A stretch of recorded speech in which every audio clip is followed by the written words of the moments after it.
Hello दोस्तों, welcome to my channel my story voice, जहां मैं कहानियां सुनाती हूं। दोस्तों, लास्ट वीडियो का लिंक मैंने डिस्क्रिप्शन बॉक्स में दे दिया है, जिसे आप सुन सकते हैं। आज की कहानी है पत्थर कैसे बना भगवान। यह दो पत्थरों की कहानी है। एक बार एक मूर्तिकार अपनी छेनी और हथौड़ी से एक पत्थर को भगवान की मूर्ति का आकार देने की कोशिश कर रहा था। जैसे ही वह छेनी पर अपना हथौड़ा चलाता, वह पत्थर चिल्लाने लगता और कहने लगता कि ये क्या कर रहे हो, मुझे इतना मार क्यों रहे हो, मुझे बहुत दुख हो रहा है, दर्द हो रहा है, मुझे अपने हाल पर छोड़ दो और यहाँ से कृपया करके चले जाओ। मूर्तिकार ने उस पत्थर से कहा, मुझे बहुत अच्छे से पता है कि तुम्हें बहुत ज्यादा दर्द हो रहा है, तुम बहुत तकलीफ हो रही है और बहुत ही ज़्यादा दर्द में भी हो। लेकिन अगर आज तुमने इस दर्द को नहीं सहा, इस तकलीफ को नहीं सहा, तो जीवन भर तुम यहीं इसी प्रकार से पड़े रहोगे, जिसका कोई मोल नहीं होगा। मुझे पता है कि तुम में आगे बढ़ने के वो सारे गुण हैं। तुम एक बहुत अच्छे पत्थर हो, लेकिन अगर तुम इसी तरह से रहोगे तो कभी भी आगे नहीं बढ़ पाओगे, कभी भी एक अच्छी मूर्ति नहीं बन पाओगे। इतना कहकर मूर्तिकार ने फिर औजार उठाए और उठाते ही थे कि पत्थर फिर से चिल्लाने लगा, गिड़गिड़ाने लगा, मिन्नतें करने लगा कि मुझे अपने हाल पर छोड़ दो। मुझे पता है कि जीवन के लिए कौन सी चीज सही है और कौन सी गलत। मुझे बहुत ज्यादा दर्द हो रहा है, अब मैं इस तकलीफ को बहुत ज्यादा नहीं सह सकता। मैं जिस हाल पे हूँ आज, उस हाल में छोड़कर मुझे तुम यहाँ से कृपया करके चले जाओ। यह सुनकर उस मूर्तिकार ने फिर से उस पत्थर को समझाने की कोशिश की। ज्यादा बेसब्र मत बनो पत्थर, और अपने सब्र को बनाए रखो। थोड़ी देर और इस दर्द को सहो। अगर इस दर्द को सह लिया तो मैं तुम्हें भगवान की मूर्ति के रूप में बना डालूंगा और तुम्हारी भगवान की मूर्ति के रूप में तुम्हारी स्थापना करवाऊंगा, और फिर दूर दूर से लोग तुम्हारी पूजा करने आएंगे और पंडित और लोग तुम्हारी बहुत सेवा करेंगे।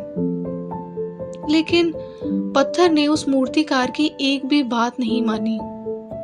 वह बार बार चिल्लाता रहा और अपनी बात पर अड़ा रहा।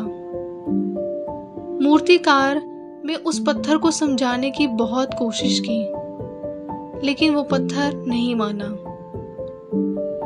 अब मूर्तिकार भी थक चुका था और वह उस पत्थर को छोड़कर आगे बढ़ गया और थोड़ी ही दूर जाकर देखा कि एक और बहुत ही अच्छा पत्थर है।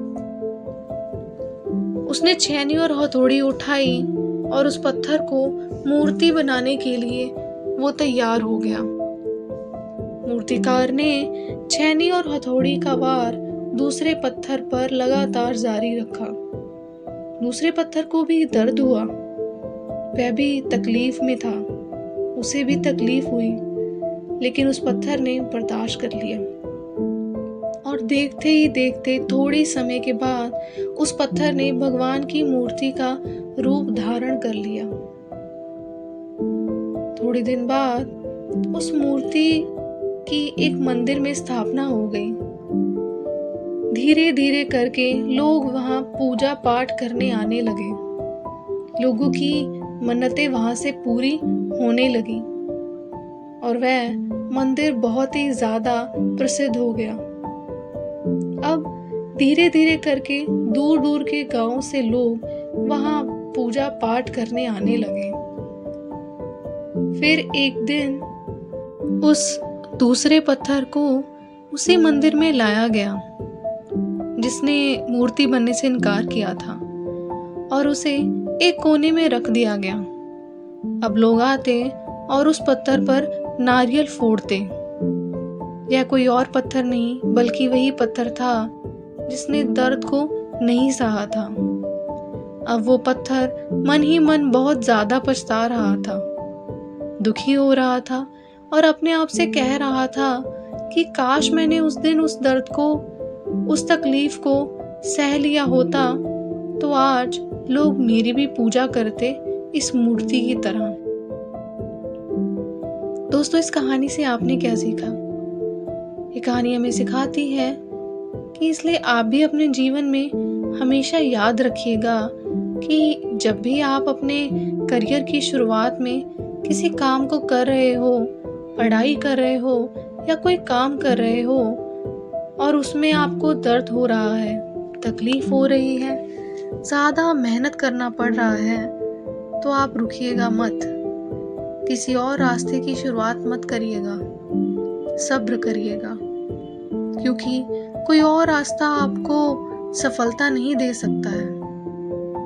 आपको उस दर्द को, उस तकलीफ को सहना ही होगा और उस दर्द को, उस तकलीफ को सहकर आप ज़्यादा मजबूत बनेंगे और तभी आप अपने जीवन में आगे बढ़ पाएंगे। और जीवन में आप हमेशा एक बात याद रखिएगा कि आपको ज़िंदगी में उस पहले पत्थर की तरह नहीं बल्कि दूसरे पत्थर की तरह बनना है।